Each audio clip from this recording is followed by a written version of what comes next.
From Hollywood, the Hollywood Radio Theatre.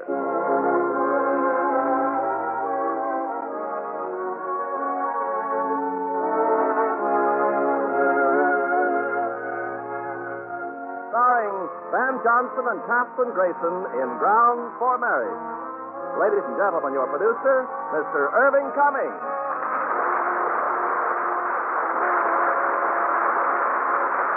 Greetings from Hollywood, ladies and gentlemen. Tonight's play, Grounds for Marriage, provides us with perfect grounds for some charming comedy, romance, and music. As we see a beautiful opera star to recapture her husband, and recreating their original roles in this Metro-Goldwyn-Mayer screen delight, are two stars who can always be counted on for sparkling performances, Kathryn Grayson and Van Johnson. Now, the curtain rises on Grounds for Marriage, starring Van Johnson as Dr. Linc Bartlett and Kathryn Grayson as Ina Massine, with Stephen Dunn as Chris.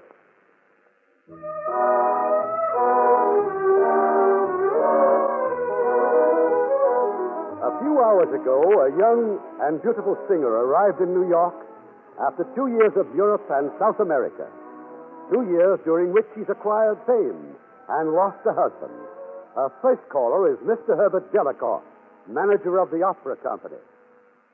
Well, Ina, dear, now that you've told me all about South America, what about this apartment? Do you like it? Oh, I think it's beautiful, darling, and thank you for all your trouble. But am I just rich? 2 weeks from today, you sing in Lucia de l'Amour, and no more worry. Oh, darling. Now. No need for emotion. We need you, and thank goodness you need us. Have you spoken with your ex-husband? No, what makes you think of him? Oh, nothing special, unless it's his picture there on the mantel. When I got your things out of storage, I didn't know I was resurrecting Dr. Bartlett. You weren't. I know.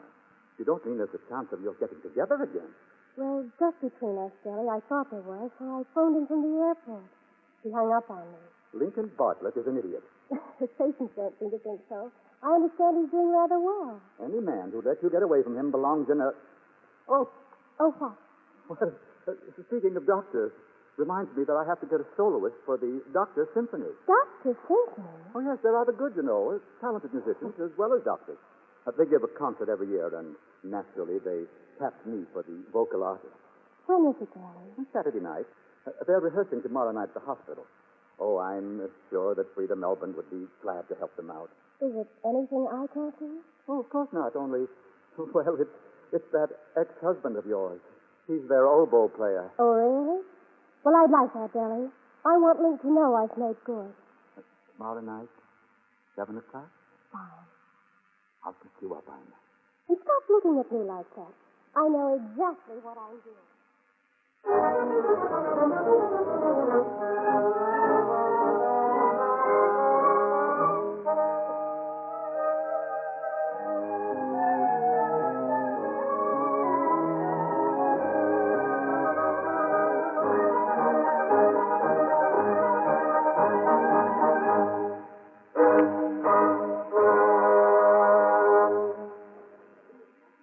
Thank you, gentlemen. Thank you. Let us hope we get through it as well on Saturday night. Now, is it fair to take a few moments? We'll wait for our soloist to arrive. Well, Agnes, did you like it? Oh, Linc, it was so charming. But you didn't tell me you had a solo. Oh, you just don't realize what a talented guy you're going to marry. For instance, Oh, no. Linc, what is it? Oh, what a lovely surprise. Surprise, yes. Ina, this is Agnes Young, my fiancée. Agnes, this is Ina Massine, my wife. I mean, my ex-wife. Fiancé? Yeah. How do you do? Oh, congratulations, I didn't know. But what are you doing here, Lincoln? Don't tell me you're part of the orchestra. Oh, well, I'm just... He's one of the oboists. Still trying, huh? Why don't you give up this horrible conceit that you're a musician and just stick to looking down people's throats? Oh, the years haven't changed you any, have they, Ina? But you wish they had. Yes. Well, I'd like you to meet our conductor. Doctor, I'd like you to meet Miss Massine. Miss Massine, how very kind of you to help us out. Doctor, gentlemen, Miss Ina Massine. Thank you. Thank you very much. I hope we have a wonderful evening. We have had to excuse our second trombone and the flute player, Miss Massine, both obstetricians. But they have promised me faithfully on the night of the concert no baby. And now, if you are ready, Of course. gentlemen, sempre libera from La Traviata.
Oh, Linc, not another emergency. Oh, no, of course not, Agnes. It's probably just Go to your brother's home.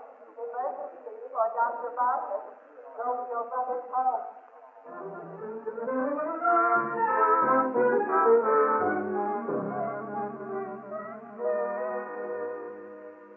Well, come on in, Linc. What are you so excited about? All right, Chris, what's the matter with you?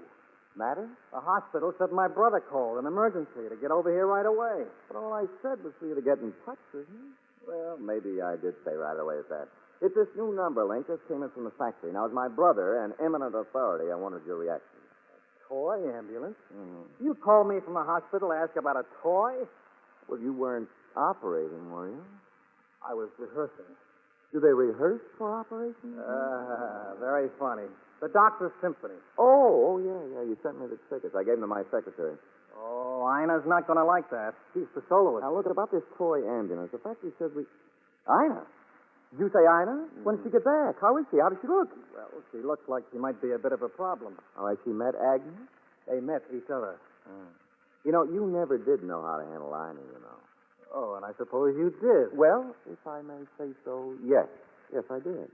Now, look, about my ambulance here. But Agnes is waiting for me, Chris. I sent her home in a cab. I promised to drop by and say goodnight. I'm sorry, Linc. Maybe I shouldn't have called you just for this. But try to remember it was the Bartlett Toy Company that put you through medical school. Well, send it over to the clinic tomorrow. I'll have the ambulance staff look it over. Oh. Tell Agnes I'm sorry I broke up her evening. Oh, she'll forgive you. Wonderful girl, Agnes. She's had great training being a doctor's daughter. What did she say about Ina? Nothing at all. What did you expect her to say? Oh, now, look, I just said that Agnes is a very understanding girl. You bet she is. And if you think for one moment that Ina's coming home is going to make the slightest... Wish me luck, will you? Go on, get out of here.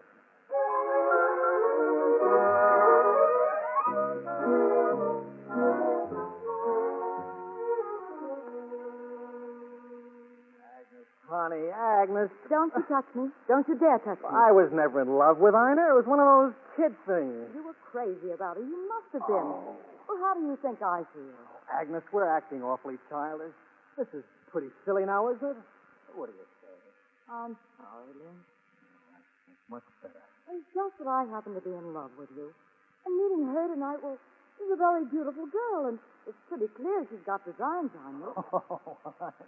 How can you even imagine that I... All right, let's forget it. Now, what was wrong with Chris? Oh, emergency in the toy department. Is that all? And for that, you had to miss Mademoiselle Massine's encore? Or should I say, Madam Bartlett? I just can't get used to the idea of your having been married. Well, neither can I. It was different when she was away. You know I adore you, don't you, Agnes? Are you sure, darling? We've been engaged an awfully long time. Well, let's break our engagement and get married, huh? How about November? November 1st. Or thereabouts. We don't have to invite her, do we? Oh, look, Agnes, if you're as worried as all that, I'll even get someone else to play in the orchestra Saturday night. I'll never even see her again, okay? Oh, Linc, that's wonderful. How wonderful. Come here, darling. Let me judge.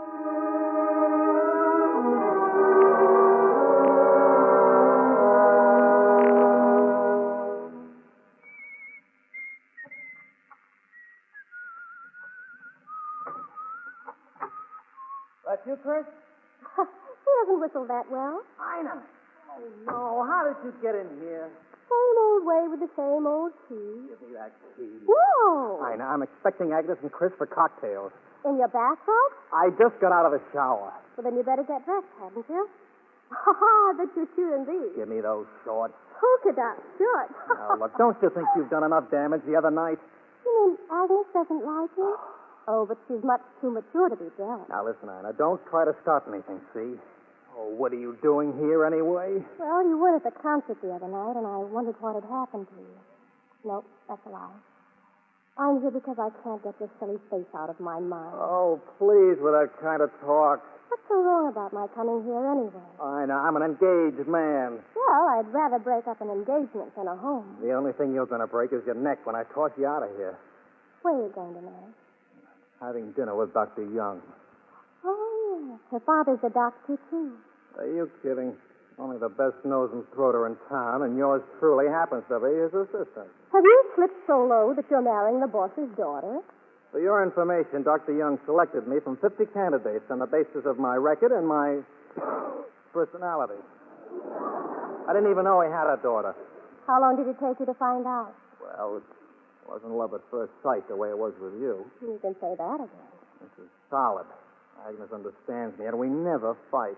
Sounds dull. Joe, huh? She's going to make a wonderful doctor's wife. So would I. You had your chance. You proved that opera and operations just couldn't mix. Well, people can change, can't Oh, they? change. Not you, baby. You haven't changed except in looks and size since the day you were born. Thanks. You're welcome. It's a good thing we called it quits when we did. Oh, you're just saying that because Cindy has done something for you. Goodbye, Anna. Oh, I'm sorry things didn't work out better for us, Linc. I know now that what we had was the real thing. You think it was all my fault, don't you, darling? What does it matter?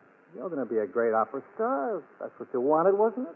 Oh, only I hadn't been so young when we were young, and you so unsophisticated. Unsophisticated. I'd call it sensible.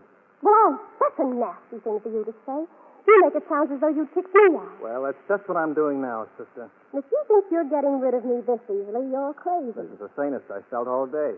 And I know why you're so mad about Agnes. Because she's just a pale imitation of me. Pale imitation? Well, for one thing, she doesn't try to push me around all the time. You were born to be dominated, Linc. Oh, I was. Yes, you're a real henpeck, and the sooner you realize it and give in, the better everyone else will be. Okay, now do me just one more favor, will you, pal? Don't try to louse me up. You're loused up already, pal. Look. Well, this is the right apartment, isn't it? Oh, Chris, Agnes. Hello, darling. Greetings, brother-in-law. I know. How wonderful you look. Really? Well, I was just leaving, Chris. Only I did want to see my former relative again. Still in business to make little boys and girls happy? Uh-huh. And big girls, too. Good. Well, make me happy and come to hear me and Lucia Delano, will you? Every performance. Oh, one will do. You too, Linc, darling. Oh, Thank you so much, Mrs. Steen, but we're driving up to Father's place in the country for the weekend. That's right. What day is it, your debut? A week from Saturday. What a shame. That's the weekend. You're both so sweet. Well, goodbye, Chris, darling. Goodbye, gorgeous. Well? Well, let's go think of something funny to say. Yes. It better be good.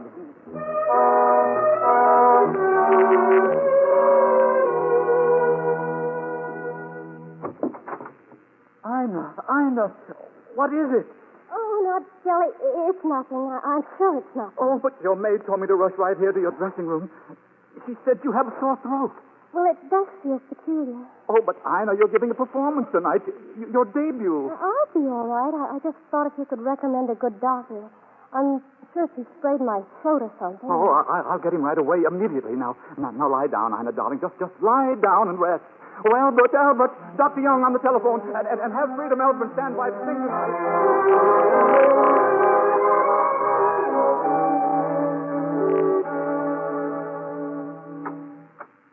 Linc, how nice of you to drop in. You? Well, all I said was it was... And all Delacourt said was to rush the dressing room E. I was called here to see a patient. This is a pretty cheap gag just to get me down here. Now, just a minute. My throat felt peculiar, and Deli sent for a doctor.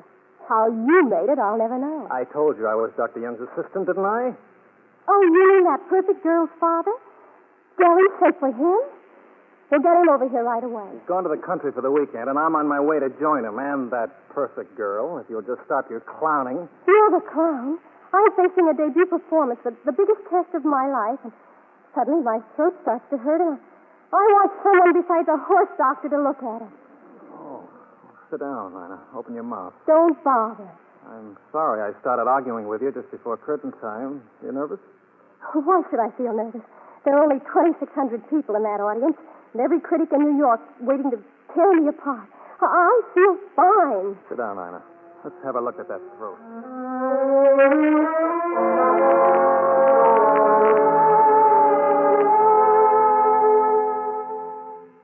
Well, what's wrong? Or don't you know? Frankly, I don't know. You spent 20 minutes staring down my throat, and you don't even know... Look, Ina, when you were in South America, were you ever in the jungle or on a grain plantation? I don't remember. What's that got to do with... Did you ever catch a cold down there? Oh, yes, but it was nothing serious. What are you getting at? Blastomycosis. Oh, let's not be so medical, huh? It's a tropical disease, quite common in South America, but I can't be certain without a bronchoscopic. Meanwhile, you go home and get some rest, and don't use your voice. I'll see you on Monday. What do you mean, don't use your voice? That curtain's going up out there in half an hour. If you try to sing tonight, you stand a very good chance of injuring your vocal cords permanently. You're just out of your mind, that's all. So it's your debut. Is it worth the entire career that you've been building up to all your life? Well, if I don't go on, I won't have a career. Now, you get out of here. Okay, but be sure to tell Mr. Delacourt what I've told you. Miss Ina? Yes, Stella? Should I find Mr. Delacourt for you, miss? Yes. Tell him to stop worrying. My throat's all right.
Stella.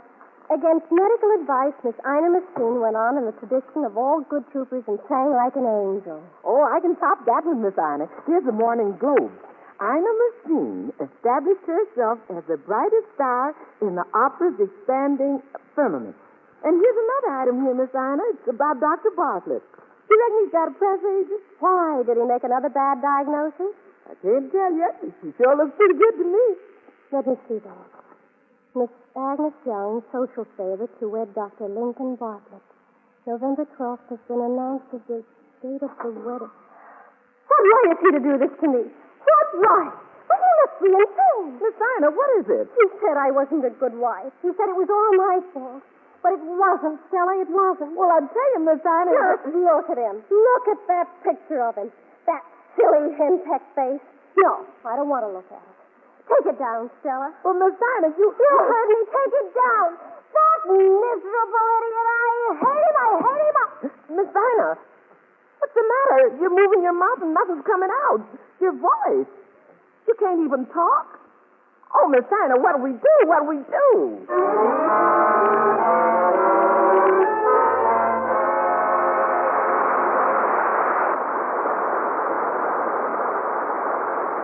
In just a moment, we will continue with Act Two of the Hollywood Radio Theatre. Make a friend, and you make an ally. There's a thought for you to keep in mind, as many another American has. A group of people in Seattle, Washington thought about it and did something about it. The owners of a large knitting mill there discovered that they had an overstock of yarns and pieces of material which they couldn't use. Well, day after day, they heard on their radios and read in the newspapers how badly Koreans needed warm clothing to survive the freezing winter. So they decided to do something about it. They got together with their employees and worked out a plan. Although the factory ordinarily closed at 4 p.m., the employees volunteered to work overtime without pay several evenings a week to make up the excess material and yarn into sweaters, especially small ones for children. The result? Within a short time, 150 sweaters, plus other gifts from the workers at the mill, were on their way via the Marine Air Force to be distributed to the Koreans who need them the most. Those Seattle folks have found great satisfaction in their unselfish work, and they've discovered that by helping others, you help your country. Now, here's Mr. Cummings, our producer. Act Two of Grounds for Marriage, starring Kathryn Grayson as Ina and Van Johnson as Linc.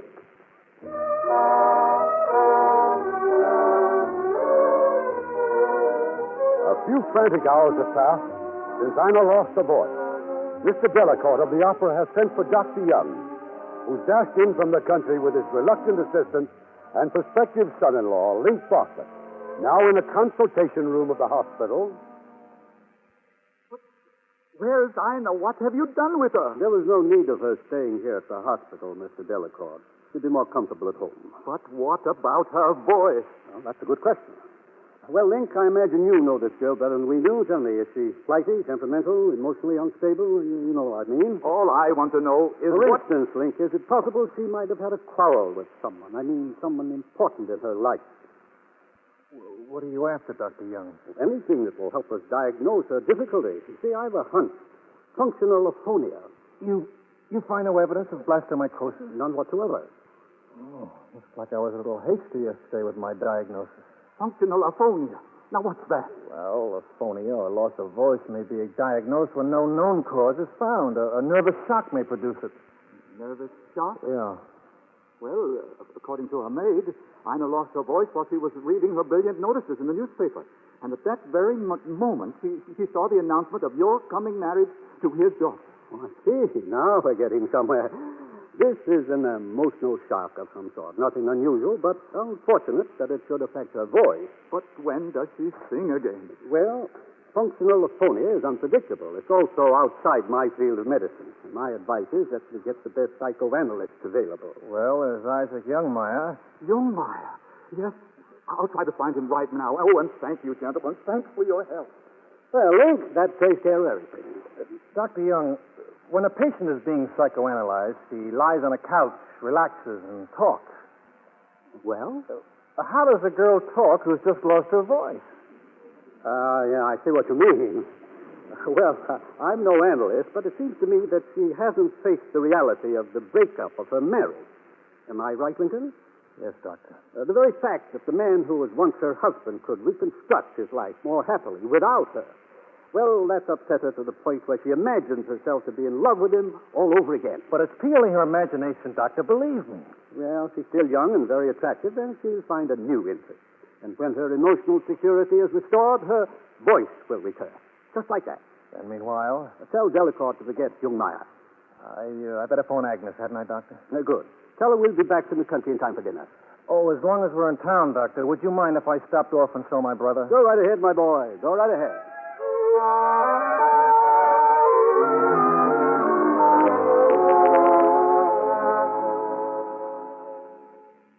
Well, what's on your mind, Linc? I've got a problem, Chris. A bad problem. Yeah, so have I. The siren on the new ambulance, it won't work. It's Ina. She hasn't got blastomycosis. Well, certainly glad to hear that. It's a functional aphonia, no organic basis, but with deep psychological undertones. In other words? She can't talk. Well, why can't she talk? Because she's still in love with me, that's why. Well, this is the greatest piece of big-headedness I ever heard of. But you don't understand. When Ina saw that the date for my wedding was set, she just couldn't take it. She plunged into emotional insecurity. Well, it's very interesting, if true. Subconsciously, she can't face life without me. Linc, are you figuring to tell me that you are going to restore Ina's emotional security by romancing her? Well, yes, maybe. Oh, no, boy, no. I couldn't let you do it. Agnes, your career. Ina's my wife, Chris. My ex-wife. I've got to do all I can to help her. I just can't trust her luck and time. Maybe I can help you more than you think. How? Well, if the three of us were to go out together, no one could object to that. You mean gossip? That's right. Now, just think it's Ina and me. It'll work like a dream, Linc. We set up a threesome first, and then little by little, you won't be able to make it. You see, emergencies, that sort of thing, you know. And if it's emotional security that Ina wants, I think I can handle her case very well indeed. Well, now I'm getting worried. Well? Okay, let's give it the 30-day free trial.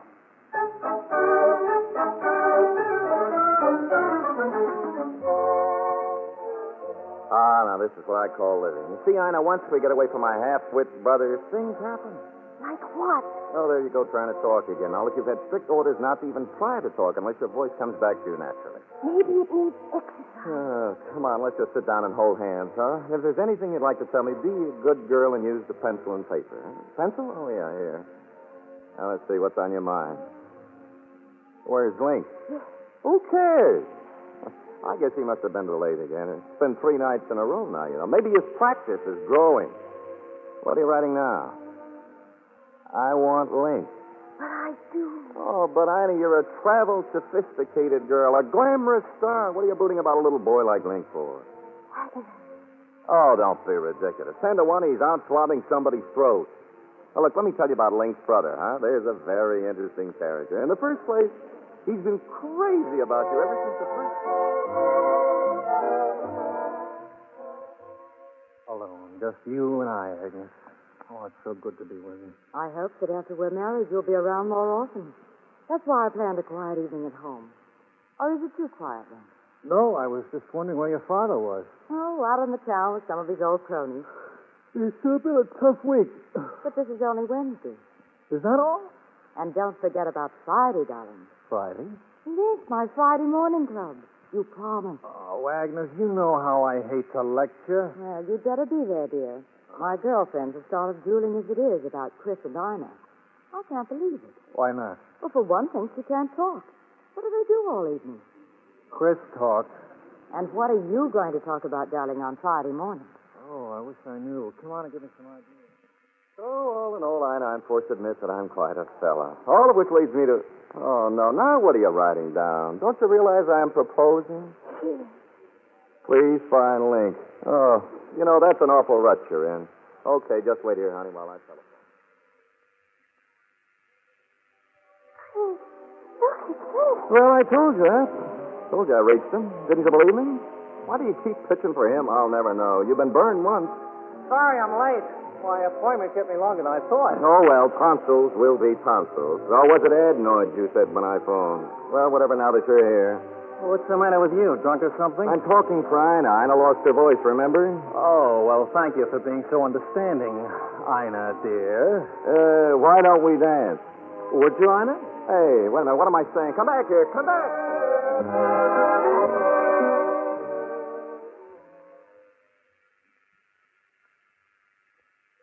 Good morning, Dr. Bartlett. May I come in? Oh, Agnes, well, this is wonderful. Yeah, what a beautiful suit. Thank you. What are you doing downtown so early in the morning? I'm taking you to your lecture, remember? Oh, the Friday morning club, of course. Oh, I'll be right with you, dear. Sure is a beautiful suit. You've already said that. Oh, did I? Yes, I guess I did. Darling, Oh, remember when you were over at the house on Wednesday night, and then you had to leave that phone call, that emergency case? oh yes, dear. Why? And remember when you asked about Father, and I said he was out with some old cronies? Father saw you, darling, in a nightclub. Oh, he did? Yes, dear. He saw you with your brother and Ina Massine. That's not nice, Linc. Oh, Ina's my patient, Agnes. She needs help. You're a nose and throat specialist. But apparently your entire treatment consisted of a rather showy Roomba. I couldn't help myself. You see, Chris had brought Ina there, and then... And then last night, did Chris bring her to that place in Greenwich Village, too? Marjorie didn't see Chris. She only saw you and your ex-wife. Who's Marjorie? Just a friend of mine, dear. She couldn't wait to phone me this morning. She said she was sure it didn't mean anything, but you seem to be having such a good time, you and Ina. Agnes, I'm sorry, darling, but if I say anything more about it, it's got to involve my patient. You bet it will. And knowing the way your father feels about the ethics of medicine, surely you must understand that what I've already told you is too much. Oh, why couldn't I have fallen in love with a hairdresser? They tell everything. Agnes, can't we have a little more faith in each other? All right, Linc. You're forgiven, I suppose. Now let's get over to my club meeting.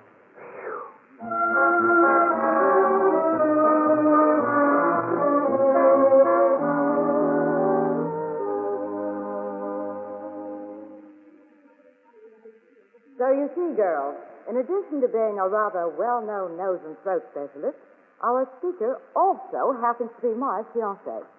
And this morning he's found time to tell us all about the common cold, why we get it, and what not to do about it. Dr. Lincoln Bartlett. Ladies and, ladies.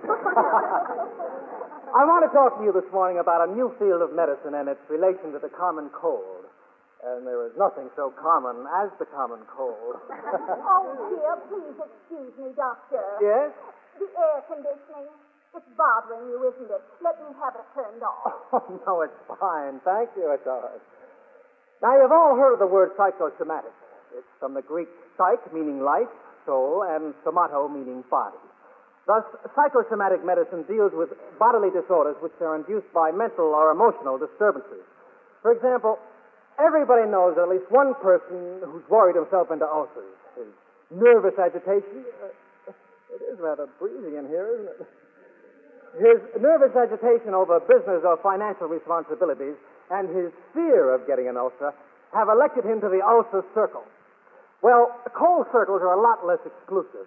They ride the subway, they include the office boy and the second maid. Everybody belongs, including the Friday morning club.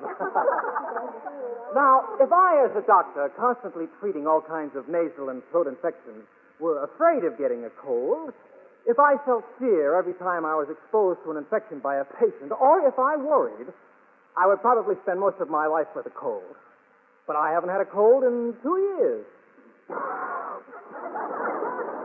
Allowing for reasonably good health, I believe that the seeming immunity of doctors to the contagious diseases they treat is due to their lack of fear. Now, we all know people who are afraid of a draft. If they walk past an open window, they sneeze. Now, a draft can't give you a cold all by itself, but if you're afraid of catching a cold, pardon me, or if you're in an agitated emotional condition, other factors are conspiring within your body to make you susceptible to the germs we all harbor. In conclusion, let me say that if you do get a cold, remember, all you can do is try to get relief from the symptoms. You cannot cure the cold. Those drops are helpful if used in moderation. Aspirin soothes headaches, muscle pains, fever, things that go with a cold. Antihistamines may arrest your sniffles, but should not be taken without a doctor's advice. Little attention need be paid to fluid intake if the cold is simple and uncomplicated, except alcohol, in very reasonable doses, of course, expands the blood vessels and restores circulation to the chilled mucous and membranes. Are there any questions? But, Doctor, what are you going to do about your cold? Madam, I'm going home to bed, and if you succumb to your fear and catch my cold, I advise you to do the same. Good morning, ladies.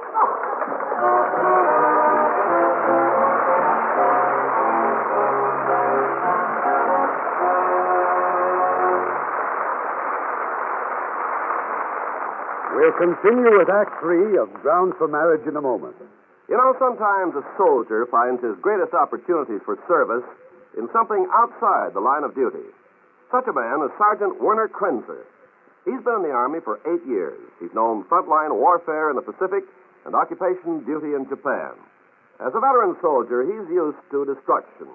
But he saw destruction through the eyes of a child when he was assigned to the United Nations Civil Assistance Command. This is a unit which provides aid for homeless Korean civilians. Sergeant Krenzer's heart went out to the hungry, sick, frightened children that he found everywhere. And then he got an idea. More than food and shelter, he realized these children needed love.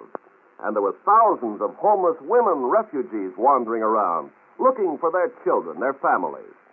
Krenzer wasn't able to find each mother's own child, but he could ask her to care for a deserted waif. And so, these childless mothers took the motherless children and cared for them. And the women were given hope that their own children might find the same kind of refuge. Even though they still lived within the sound of guns and planes, there's new faith and hope in their eyes. Such acts by you and your friends today are shaping our world of tomorrow.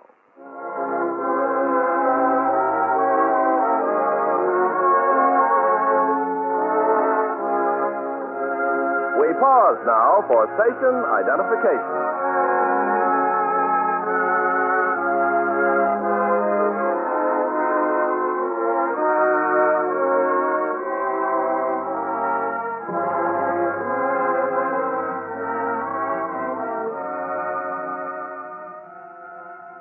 The curtain rises on Act 3 of Grounds for Marriage, starring Van Johnson as Linc and Kathryn Grayson as Ina.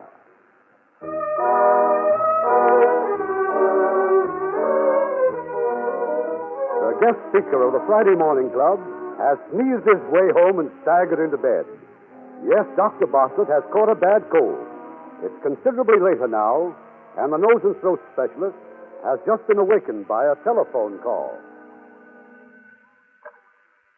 Dr. Bartlett speaking. Linc, oh, how do you feel, dear? Oh, fine, Agnes, just fine. I know just how you caught that cold, that darn air conditioner. Oh, now, Agnes, don't you worry about it. Or could it have been your emotional condition?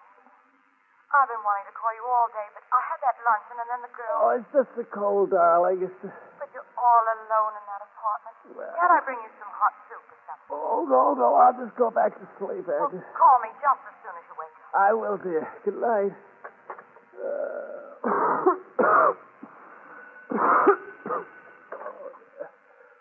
Dr. Bartlett speaking. This is Stella, Doctor. Miss Ina's maid. Oh, Stella, how's Miss Ida? Oh, she's fine, Doctor. She still can't talk, so she said for me to tell you that maybe if you took her out again tonight... Oh, I'd like very much to, Stella, but I've got a cold. My, you sure got something. You tell Miss Ida that I'll see her in a couple of days. Goodbye, Stella.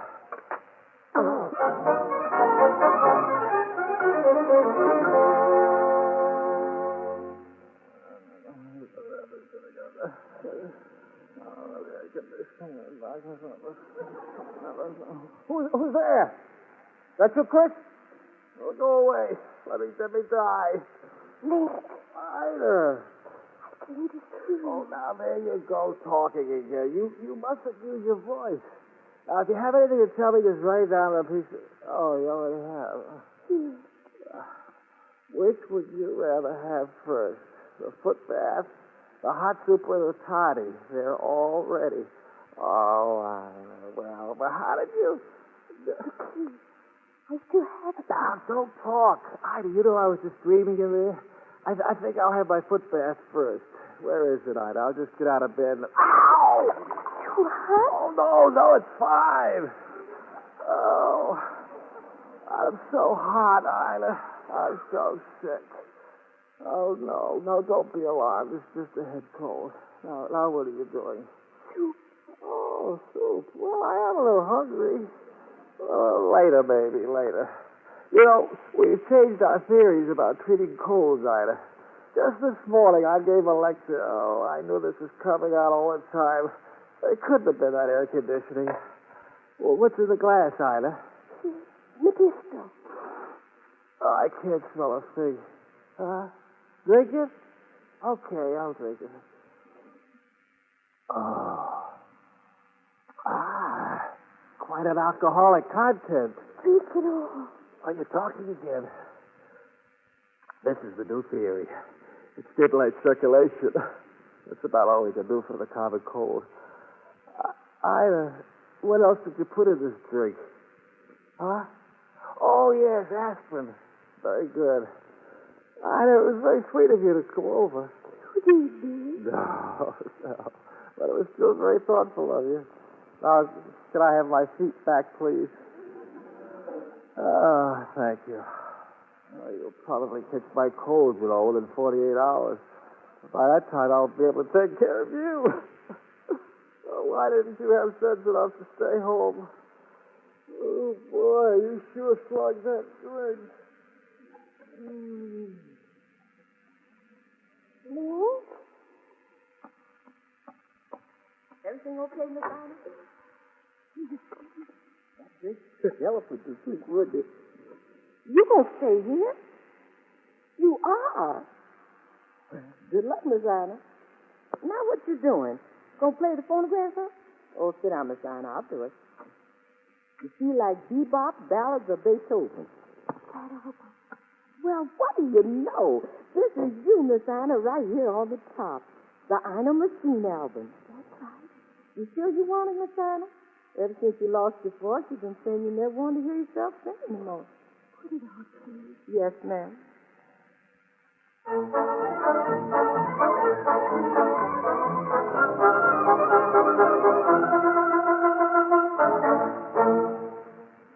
Nothing else I can do?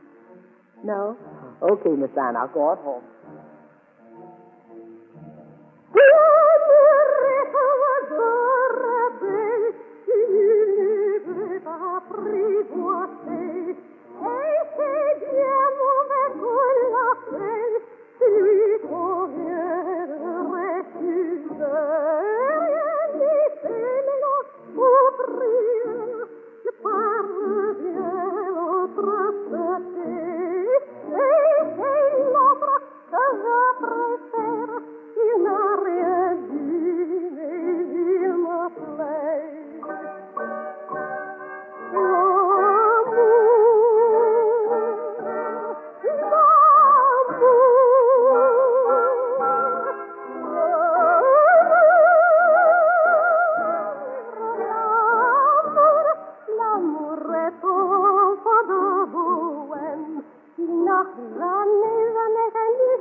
I'm so sorry I killed you.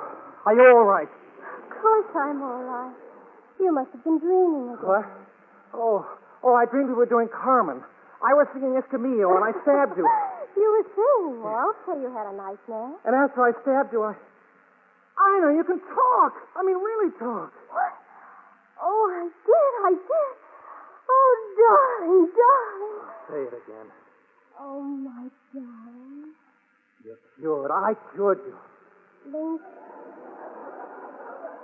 Linc, you suppose I could ever... Ever sing again?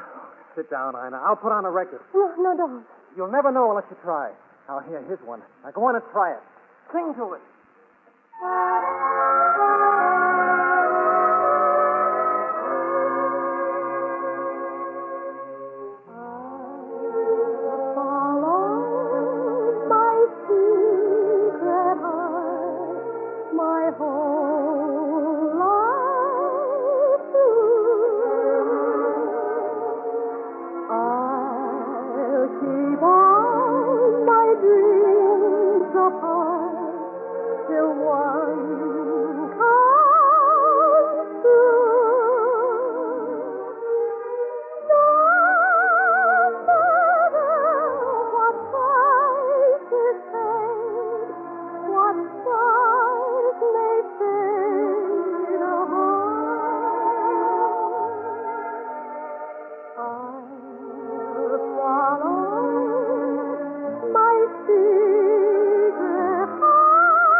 Well, look.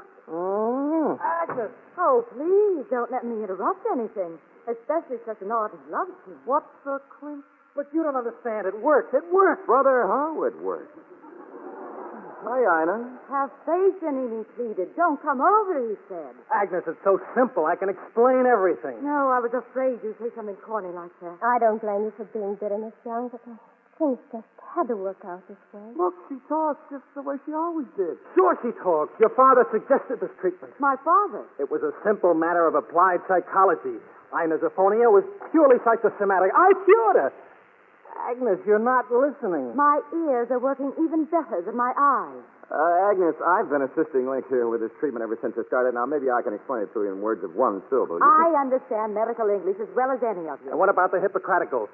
Doesn't it say something about a physician having to treat a patient regardless? Oath or no oath, is the treatment of this prima donna finished, Doctor? Yes, Agnes, yes. Now, just a minute, all of you.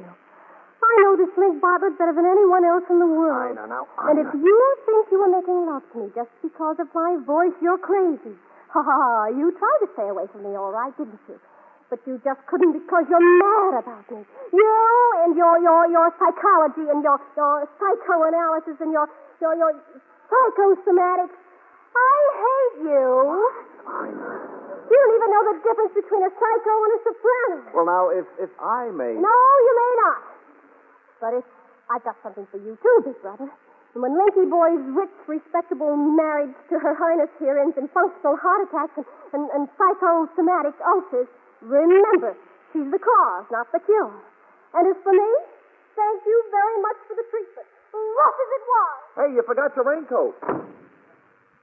And now that she's cured, Linc, I suggest you restrict your practice entirely to the... Are you listening to me? Yes. I mean, he is. Do you want to marry me? Yes. I mean, he does. When and where? Darling, I'll marry you anywhere, anytime, anything that'll... What did you say, dear? Linc, speak up, boy. Say something. Don't just stand there holding your throat. Chris, look at him. Oh, he's just too nervous, Agnes, that's all. He's got a lot on his mind. Talk to her, boy. Talk to her. He doesn't have to talk because there's nothing for him to say. If he doesn't want me, I don't want him. I'm not a doctor's daughter for nothing. I know your symptoms. It's a pity they're not fatal. Well, Linc, you did that fine. Just fine. You know, you ought to be an actor. Now, what is... Oh, no. I'm the level, Linc? You can't talk? You mean you got that... Holy smoke. Functional aphonia due to shock? Oh, Linc. Look, stay here. I'll bring both those girls back and we'll settle this right now. You, Mr. Bartlett? Oh, hello, officer. Ina! Look, does this character belong here or doesn't he? No, I don't belong here, I keep telling you. I only left my raincoat here, and it happens to be pouring outside. I found her out in the street talking to herself. Well, what if I was? I haven't talked to anybody in days. Of course she belongs here, officer. She's my idiot sister. Thank you for taking her off the street. Well, keep her here. Well, Ina, look what you've done to my poor brother. He looks just as silly as ever to me. Well, sure, but he can't speak. You gave him functional aphonia. Well, all right then. Physician, heal thyself. Now, if you just give me my raincoat, I'll leave this asylum and I'll... What did you say? You do? Linc. Ina. No, this isn't the way I planned it. Something's gone wrong. Ina, what are you doing? You're kissing him. Well, if this doesn't cure him, you'll never talk. Oh, you said it. This will always cure everything.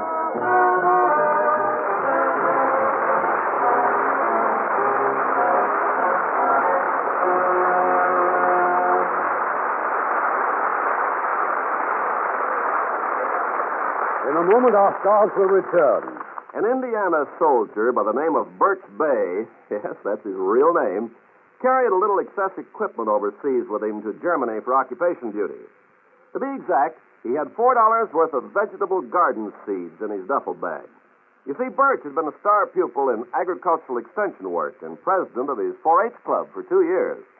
His military police company arrived for duty in the little German village of Hungen. Here, Birch sent out word to the children that he had a job for them. 90 turned up, and they represented 45 different families. During his off-duty hours, Birch laid out a garden tract on the edge of town in 45 plots, each 6 by 20 feet. He parceled out the seeds and supervised the planting. An astonishing quantity of vegetables was raised, and something else was raised, too. The morale of all the people in the village who needed not only food for their stomachs, but sustenance for their spirits. Such acts by you and your friends today are shaping our world of tomorrow. Now here's Mr. Cummings with our stars. And here they are to receive our thanks for a delightful evening. Kathryn Grayson and Dan Johnson.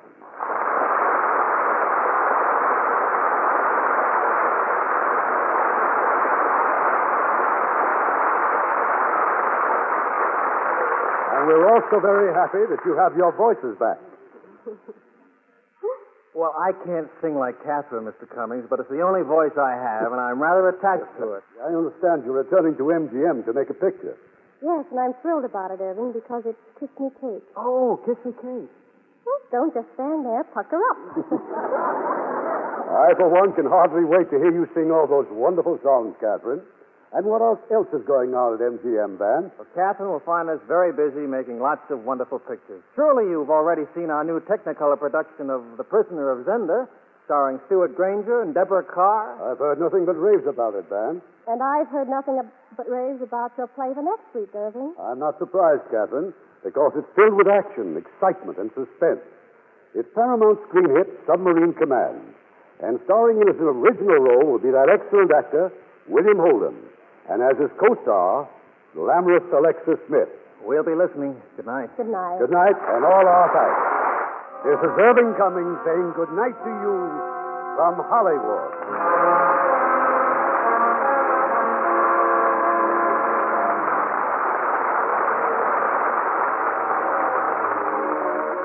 Heard in our cast tonight were Yvonne Patey as Agnes, Stephen Dunn as Chris, Walter Wolf King as Delacorte, Herb Butterfield as Dr. Young, Lillian Randolph as Stella, and Helen Cleve and Eddie Marr. Our play was adapted by S.H. Barnett from the Metro-Goldwyn-Mayer picture, Grounds for Marriage. Screenplay by Ellen Rivkin and Laura Kerr. Story by Samuel Marks.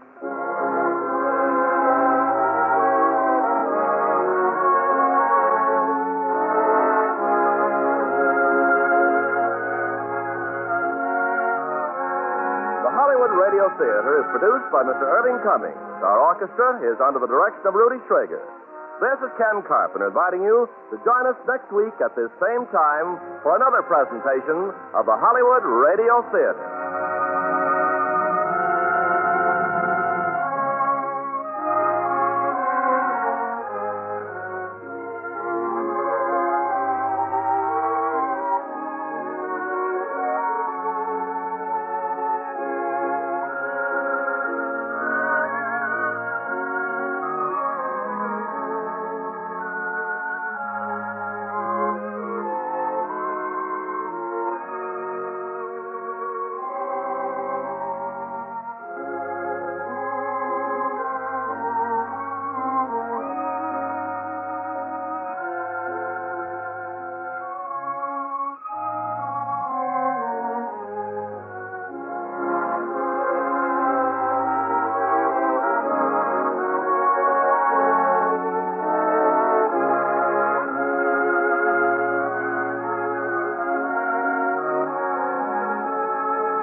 Radio Theatre is a presentation of the United States Armed Forces Radio Service.